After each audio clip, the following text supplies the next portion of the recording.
हज़रत सल्लल्लाहु अलैहि वसल्लम ने फरमाया, दरख्तों में से एक दरख्त ऐसा है कि उसके पत्ते नहीं झड़ते, और मुसलमान की भी यही मिसाल है। बतलाओ वो कौन सा दरख्त है।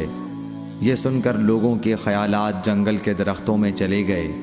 अब्दुल्लाह ने कहा कि मेरे दिल में आया कि बतला दूं कि वो खजूर का दरख्त है, लेकिन वहाँ बहुत बुज़ुर्ग मौजूद थे, इसलिए मुझको शर्म आई।